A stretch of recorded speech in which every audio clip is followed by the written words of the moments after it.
going on? I just got me shoulder fixed. Shoulder bashed? Yeah. Good. Good practitioner, good intuitive man here. Oh, stop it. Doing the job. I just told you what to do. Yeah. That's all right. That's what we want our customers to do, don't we? Tell us where to go. Yeah. Well, that's it. That's give us feedback about I guess how... that's one thing. It's a partnership, isn't it? It's a dance. It takes two to tango. Yeah. We want to tread on each other's toes, or... It does. I think especially in this type of work where it's intimate.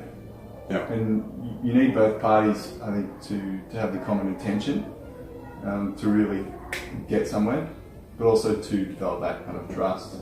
And it can be verbal, but I think it's more of a physical as well. Like the way you press, the way you communicate, you're giving messages. So it's it's earning that respect, earning that trust, and then allowing you to go deeper and deeper and be able to heal at a deeper level. Yeah, so it's massive that we can actually, work in a manner that enables them to receive and understand that, the intention is good, and kind of, because it's not just the physical kind of stuff, there's other alarm systems and that's right, and defenses barriers and boundaries that we're trying to kind of negotiate, penetrate and negotiate in a manner that's the right pace for them, where they're okay. Exactly. We actually used that word before, penetration. That's what it feels like when you've got someone essentially inside your body. Yep. Working through your body. So that is a personal thing. Yeah, you need to surrender. You need to surrender, exactly. To that. And like you're saying, we have other areas of our body which become defensive and block and guard for our own protection. Yep. So I guess that's what we're doing with the techniques that we use, going in there and saying it's okay to relax and allowing that part of the body to let go and working with the person as well. To relax into a state of receptivity, and then you can go in and, as you said, do deeper work. Yeah.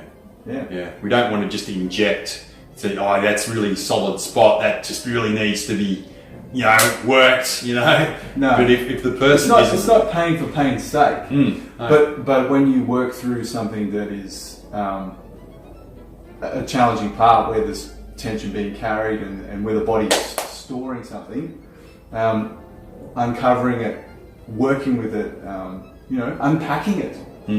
Whether it's psychological therapy or physical therapy, that unpacking can be challenging, can be painful. Change is painful. It is. But in essence, that's what people are coming to us to do, is to experience some change, because they're not happy with the way things are running currently, the pain they're carrying, or the amount of mobility or performance they're having. So they're after some change. They want things to move better, to flow better, to heal. So it's not going to happen without any challenge at all. Change doesn't happen without changing things. Change happens with change.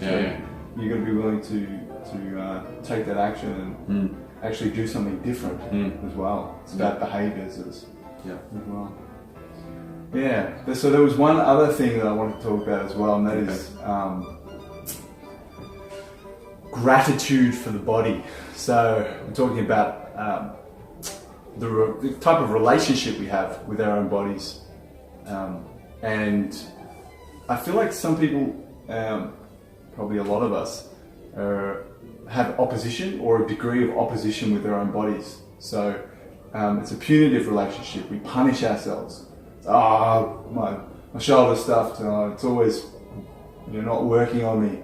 Stupid shoulder, whatever it is, and we have that kind of disconnect from our bodies, when usually when we do have something, it's the symptom is just the way of the body kind of managing the situation. It might be a short-term fix, but it's a fix. It's your body trying to mend itself, to get itself better, and we're kind of punishing it or we sometimes have tendencies to punish it for it trying to help us. So I think the relationship we can have with ourselves and with our physical bodies is important. And I've been thinking about, this word's come up lately, and we talk about gratitude, so giving thanks, and I think the whole practice of massage can be seen as like a gratitude practice. So whether it's digging in and doing some deep work, or whether it is a relaxation, I think it's still nice, even if it is that, to give that time to ourselves and have that gratitude for our bodies, and I think that is healing in itself. But that one word that's come up for me recently has been a thanksgiving.